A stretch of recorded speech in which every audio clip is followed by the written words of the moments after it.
Well, good evening everybody. Welcome back. Jiujitsu2000 here today. I'm back, and today I've got an interesting video.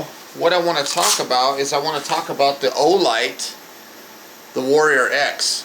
This is the magnetic remote switch for this flashlight. And the second thing that I have is the conventional flashlight mount. So there's the remote switch, and there is the flashlight mount.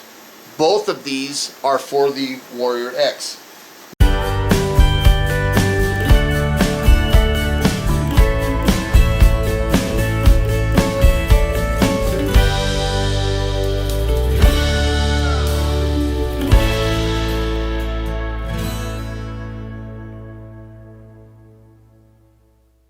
Now let's read about the flashlight mount. It says specifically designed to not loosen during shock, recoil, or heavy vibration. That's pretty cool. There are two models, and the one that I have is compatible with any flashlight with a body diameter of 24.4 millimeters to 27.4 millimeters. And they give you a list of examples, which are the M20SX, the M2X, the M22, the M2R, which is the other Warrior, this guy, the M2T, the M23, the M3XSUT, and the Warrior X. Now the other model, it's only compatible with the M1T, the M1T Plus. Okay, so that's what we're looking at right there. And feel free to pause if you want to read that a little further. If I can hold it still. Hold my arm way out here, it's hard to keep it still.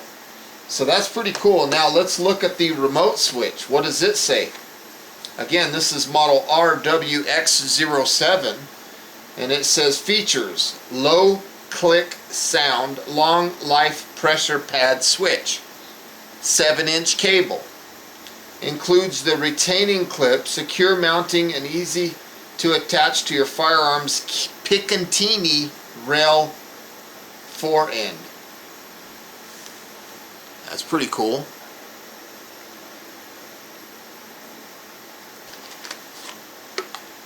There's nothing left in the box. So here's the switch. There's this little bag here of 2 zip ties, so I could secure it. And then, wow, there's like this little rail right here. That's kind of cool. That's pretty neat. Let's open the other one. Let's see what's inside here.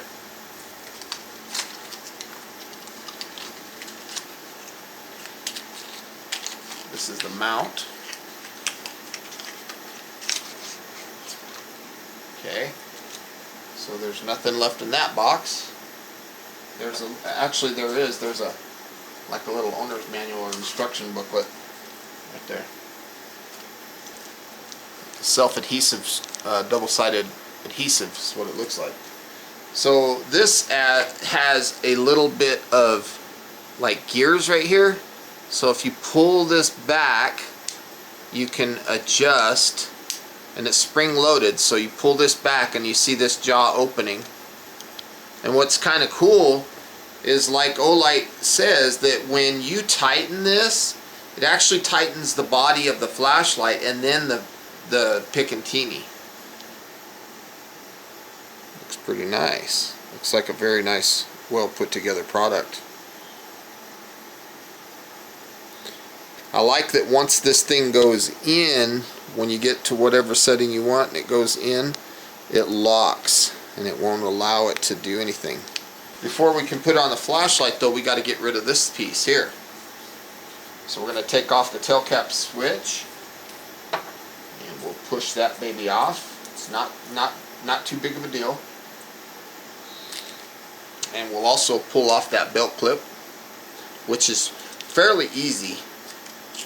I just use this as a wedge. So we'll set those aside. Now we'll put this is going to mount on the top of my rail like that. So we'll slide this in here. Get it something like that. Now we'll put the tail cap back on the switch.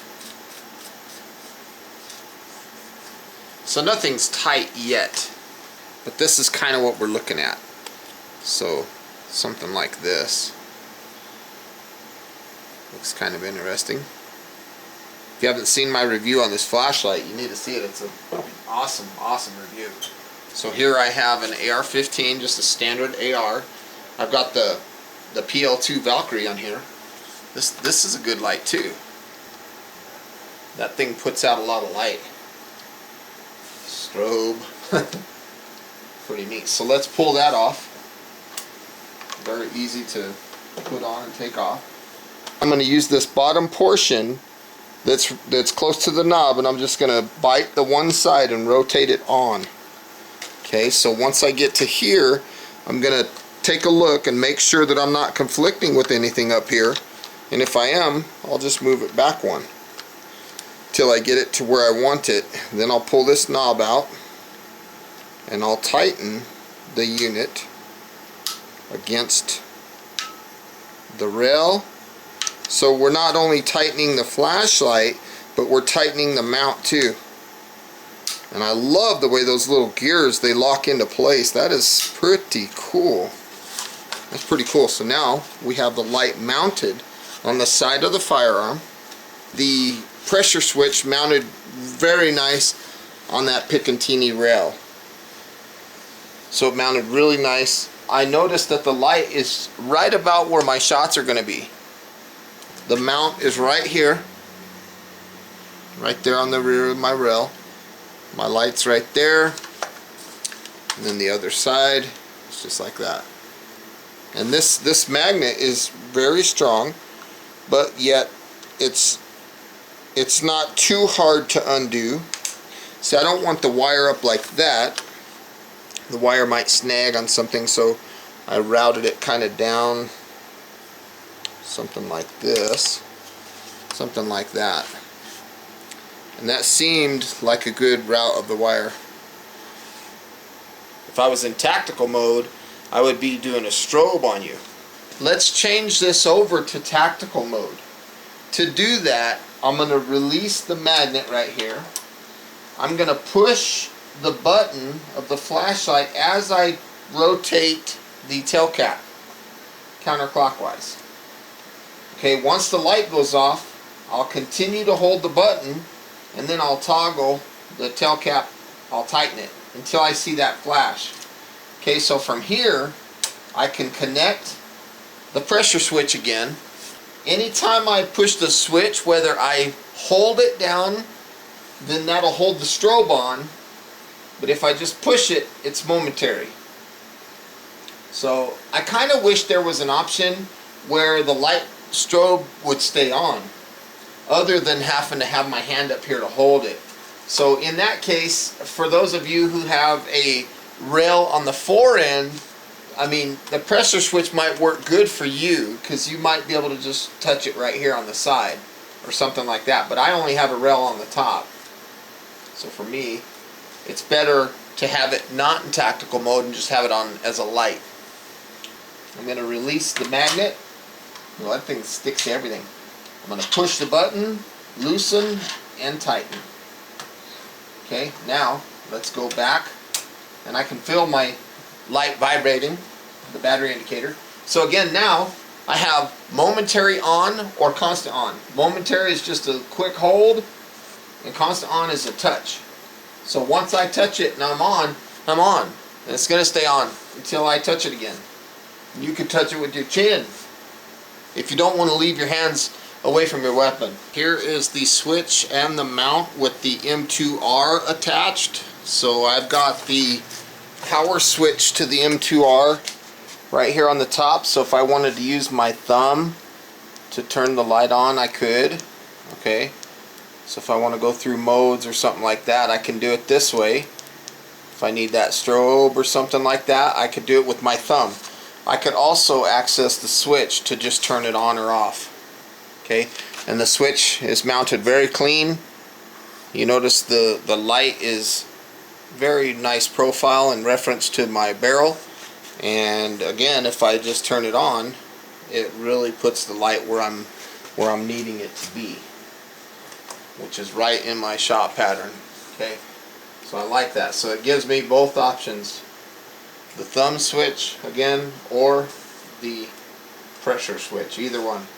So it works good. I like it. So if you just need some quick light, you just tap that. If you need to go straight to turbo or strobe or any other functions, you can use your thumb here. And you're still on the fore end. Okay, or just come on back and turn it on or off. Now let's say you're on some kind of mode and you're walking around looking for something and you want to go to get your thing powered up. You just come back to the switch. You can do it either way. I think that's pretty cool option. I really like it.